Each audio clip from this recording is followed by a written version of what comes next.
No hace tanto tiempo tenía en mis manos un diccionario de términos de Foucault que lo escribió Edgardo Castro. Y ahora tengo un libro que es una introducción al pensamiento de Foucault. Yo decía hoy que me parece que es un pensamiento que está creciendo y Edgardo Castro debe ser uno de los que más saben de Foucault en la Argentina, ¿no es cierto? Sí, efectivamente, creo que por dos razones. Una cuantitativa. Para decirlo de una manera simple, cuando Foucault muere, hace 30 años exactamente, si uno suma las páginas de sus libros, tiene 3.000 páginas. Y hoy impresas, fácilmente accesibles, tenemos 10.000 páginas. Además de eso, hacia finales del año pasado, se produjo un acontecimiento muy importante, que es que la Biblioteca Nacional de Francia compró el archivo Foucault, que no era el archivo, simplemente el archivo que estaba en el Instituto para la Memoria de la Edición Contemporánea, que era es un extraordinario lugar, cerca de donde se celebró ayer el desembarco de los aliados en la abadía de Ardin.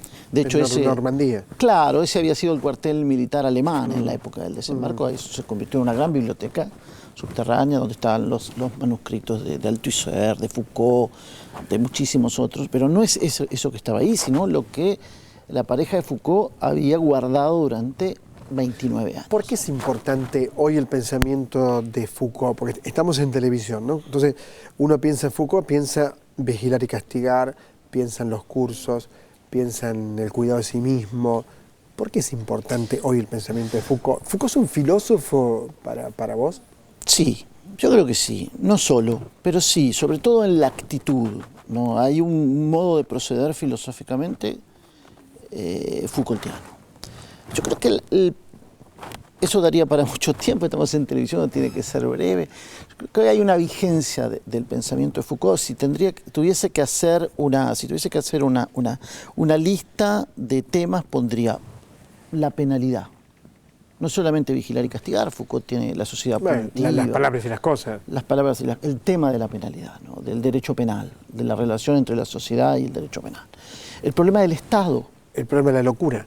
El problema de la locura, la relación del Estado con el mercado, con las empresas, con el partido, el problema de las estadísticas, del relato, el problema del valor de la palabra, la relación entre el lenguaje y la propia vida de las personas. Esos son todos temas Foucaultianos, no sobre los que ha dicho algo, sino sobre lo que ha escrito. La relación con el lenguaje y la propia vida de las personas. Y la propia vida de las personas, porque en los últimos tiempos... Una relación conflictiva, te digo. Absolutamente, absolutamente.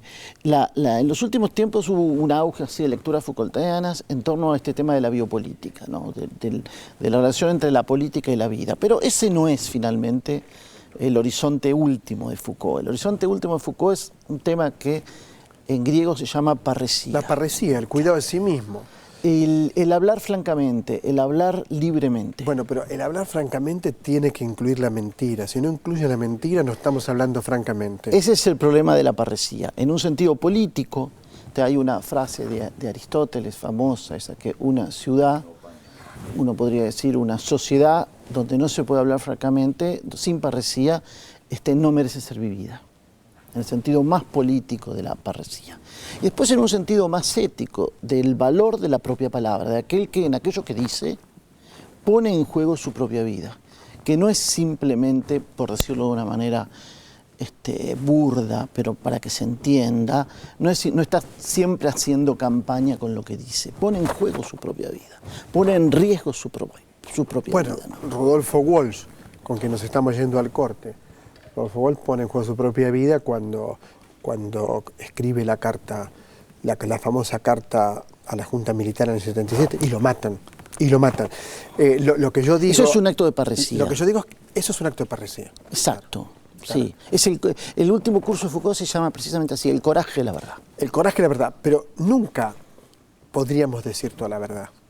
Nunca. No, a pesar de que el término parresía en un sentido literal significa decir todo.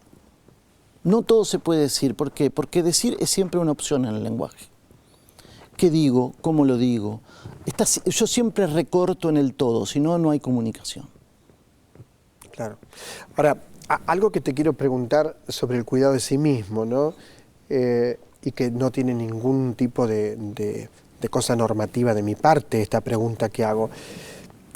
Siempre me dolió que Foucault no se cuidara más a sí mismo, porque si Foucault se hubiera cuidado más a sí mismo, hubiéramos tenido más Foucault. Sí. ¿No?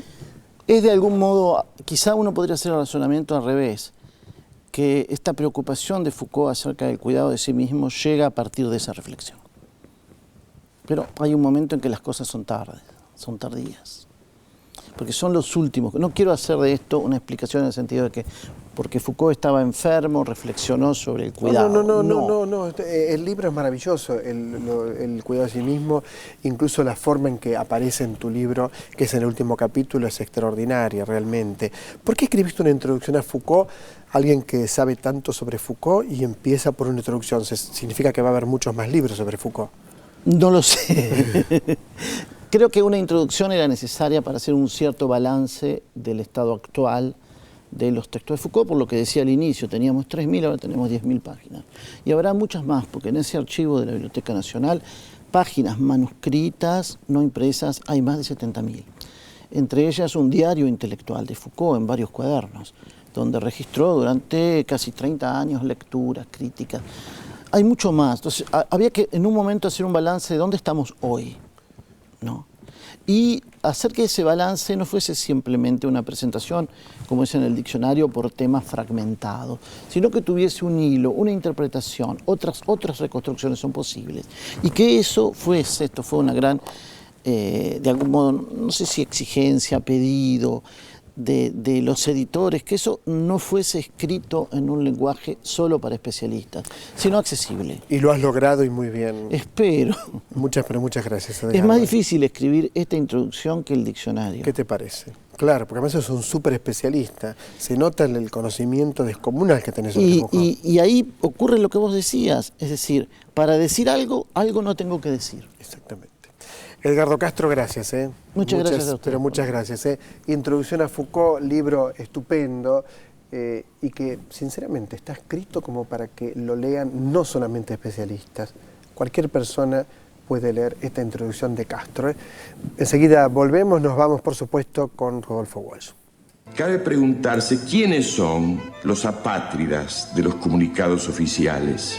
¿Dónde están los mercenarios al servicio de intereses foráneos?